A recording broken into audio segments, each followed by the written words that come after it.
glade where the sunshine flickered like silver wings. How it danced and fluttered and moved about! He put a dark blue flower in his buttonhole.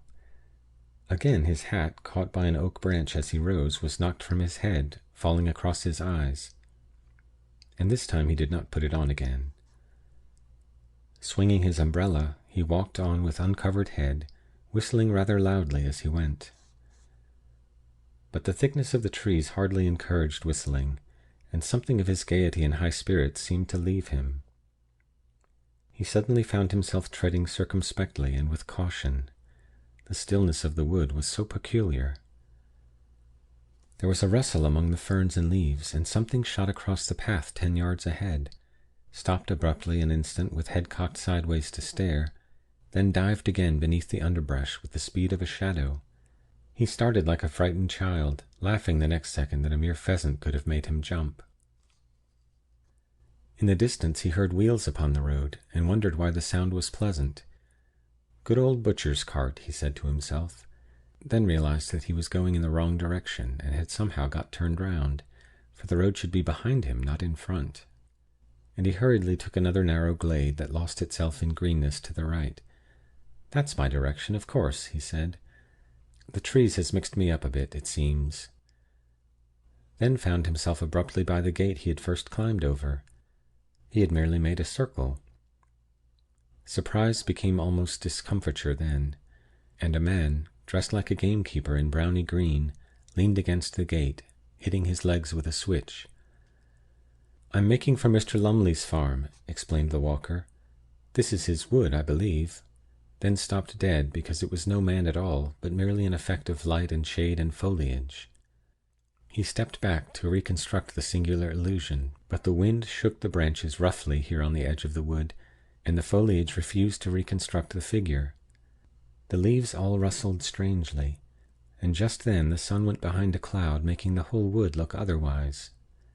Yet how the mind could be thus doubly deceived was indeed remarkable, for it almost seemed to him the man had answered, spoken, or was this the shuffling noise the branches made? And had pointed with his switch to the notice board upon the nearest tree. The words rang on in his head, but of course he had imagined them. "No, it's not his wood, it's ours." And some village wit, moreover, had changed the lettering on the weather-beaten board, for it read quite plainly, "Trespassers will be persecuted." And while the astonished clerk read the words and chuckled, he said to himself, thinking what a tale he'd have to tell his wife and children later, "The blooming wood has tried to chuck me out, but I'll go in again. Why, it's only a matter of a square acre at most. I'm bound to reach the fields on the other side if I keep straight on." He remembered his position in the office. He had a certain dignity to maintain. The cloud passed from below the sun, and the light splashed suddenly in all manner of unlikely places. The man went straight on. He felt a touch of puzzling confusion somewhere. This way the copse had of shifting from sunshine into shadow doubtless troubled sight a little. To his relief at last, a new glade opened through the trees and disclosed the fields with a glimpse of the red house in the distance at the far end. But a little wicket gate that stood across the path had first to be climbed, and as he scrambled heavily over, for it would not open, he got the astonishing feeling that it slid off sideways beneath his weight and towards the wood.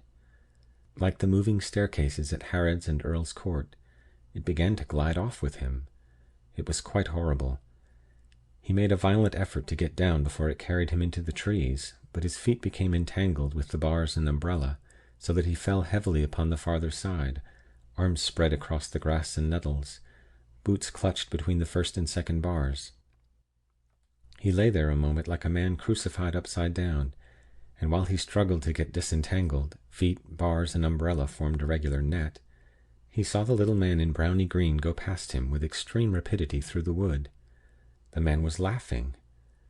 He passed across the glade some 50 yards away, and he was not alone this time. A companion like himself went with him.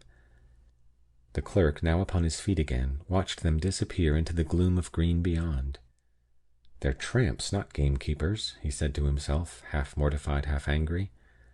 But his heart was thumping dreadfully, and he dared not utter all his thought. He examined the wicket gate, convinced it was a trick gate somehow. then went hurriedly on again, disturbed beyond belief to see that the glade no longer opened into fields, but curved away to the right. What in the world had happened to him? His sight was so utterly at fault. Again the sun flamed out abruptly and lit the floor of the wood with pools of silver, and at the same moment a violent gust of wind passed shouting overhead. Drops fell clattering everywhere upon the leaves, making a sharp pattering as of many footsteps. The whole copse shuddered and went moving. Rain, by George, thought the clerk, and feeling for his umbrella discovered he had lost it. He turned back to the gate and found it lying on the farther side. To his amazement he saw the fields at the far end of the glade, the red house too, ashine in the sunset. He laughed then, for, of course, in his struggle with the gate, he had somehow got turned round, had fallen back instead of forwards. Climbing over, this time quite easily, he retraced his steps. The silver band he saw had been torn from the umbrella. No doubt his foot, a nail or something had caught in it and ripped it off. The clerk began to run. He felt extraordinarily dismayed. But, while he ran, the entire wood ran with him, round him, to and fro, trees shifting like living things, leaves folding and unfolding, trunks darting backwards and forwards, and branches disclosing enormous empty spaces, then closing up again before he could look into them. There were footsteps everywhere, and laughing, crying voices, and crowds of figures gathering just behind his back, till the glade, he knew, was thick with moving life. The wind in his ears, of course, produced the voices and the laughter, while sun and clouds, plunging the copse alternately in shadow and bright dazzling light, created the figures. But he did not like it, and went as fast as ever his sturdy legs could take him. He was frightened now. This was no story for his wife and children. He ran like the wind, but his feet made no sound upon the soft mossy turf. Then, to his horror, he saw that the glade grew narrow. Nettles and weeds stood thick across it. It dwindled down into a tiny path, and 20 yards ahead it stopped finally and had melted off among the trees. What the trick gate had failed to achieve, this twisting glade accomplished easily, carried him in bodily among the dense and crowding trees. There was only one thing to do: turn sharply and dash back again, run headlong into the life that followed at his back, followed so closely too that now it almost touched him, pushing him in. And with reckless courage this was what he did. It seemed a fearful thing to do. He turned with a sort of violent spring, head down and shoulders forward, hands stretched before his face. He made the plunge. Like a hunted creature he charged full tilt the other way, meeting the wind now in his face. Good Lord! The glade behind him had closed up as well. There was no longer any path at all. Turning round and round, like an animal at bay, he searched for an opening, a way of escape, searched frantically, breathlessly, terrified now in his bones. But foliage surrounded him, branches blocked the way. The trees stood close and still, unshaken by a breath of wind, and the sun dipped that moment behind a great black cloud. The entire wood turned dark and silent. It watched him.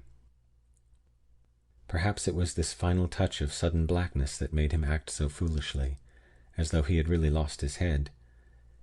At any rate, without pausing to think, he dashed headlong in among the trees again. There was a sensation of being stiflingly surrounded and entangled, and that he must break out at all costs, out and away into the open of the blessed fields and air. He did this ill-considered thing, and apparently charged straight into an oak that deliberately moved into his path to stop him. He saw it shift across a good full yard, and being a measuring man, accustomed to theodolite and chain, he ought to know. He fell, saw stars, and felt 1,000 tiny fingers tugging and pulling at his hands and neck and ankles. The stinging nettles, no doubt, were responsible for this. He thought of it later. At the moment it felt diabolically calculated. But another remarkable illusion was not so easily explained. For all in a moment it seemed the entire wood went sliding past him with a thick deep rustling of leaves and laughter, myriad footsteps, and tiny little active energetic shapes.